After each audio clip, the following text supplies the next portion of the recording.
Every living thing needs energy supply to keep it running. So is electronic circuit. Let's have a look at the following illustrations. On the left, water always flows from the higher tank A to lower tank B. We can say water in tank A has higher potential than water in tank B. Similarly, on the right, we will say point A has higher potential or voltage than point B. Naturally, water current will flow from higher location to lower location. It is the same for the electric system. Electric current naturally flows from a higher voltage to lower voltage. When the water current moves from higher location to lower location, it can do work and turn a water wheel. When the electric current moves from higher voltage to lower voltage, it can do work and light a light bulb. When the water current reaches the lowest location, we will use a pump to move the water particle back to a higher location. Similarly, when the electric charges reaches the lowest voltage point, we will use a battery to move the charges back to a higher voltage point.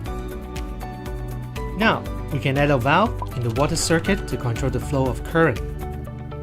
If we tighten the valve, there will be less water current and the water wheel will turn slower. Similarly, we can add a resistor to control the flow of the electric current. If we increase the resistance, there will be less electric current and the light bulb will become dimmer. Notice the height of the tanks A and B do not change. And also the voltage points A and B does not change.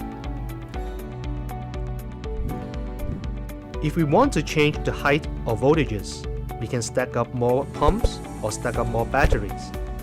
Notice that there are 2 pumps and 2 water wheels, so each wheel is essentially affected by 1 pump. The turning speed of the water wheel is the same as before. Similarly, the 2 light bulbs are powered by 2 batteries, so each light bulb is powered by 1 battery. The brightness of each light bulb is the same as before. If we want to increase the turning speed of the water wheel, we can use 2 pumps with 1 water wheel. Similarly, if we use 2 batteries with a single light bulb, the light bulb will glow brighter. Here we introduce 2 very useful equations in electric circuits. The first equation is V equals I times R, which means that the voltage across an element, such as a light bulb, equals to the current flowing through it, multiplied by its resistance. This is called the Ohm's law. The second equation is P equals to V times I, which means that the power consumed by an element equals to the voltage across it multiplied by the current flowing through it. For a light bulb, the more power it consumes, the brighter it glows. So using 1 battery to supply the voltage across 1 light bulb, we will have 1 unit of current flowing through the light bulb. Since the light bulb has 1 battery of voltage across it and 1 unit of current flowing through it, it will glow and consume 1 unit of power. With 2 batteries of voltage across 2 light bulbs, we will still have 1 unit of current flowing through the light bulbs. Since there are 2 batteries across 2 light bulbs, each light bulb has 1 battery of voltage across it and 1 unit of current flowing through it. Each light bulb will still consume 1 unit of power and will glow as bright as before.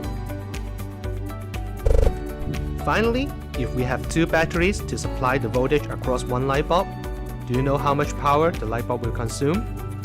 Well, first, we have 2 batteries to supply the voltage across a single light bulb, which will result in 2 units of current flowing through the light bulb.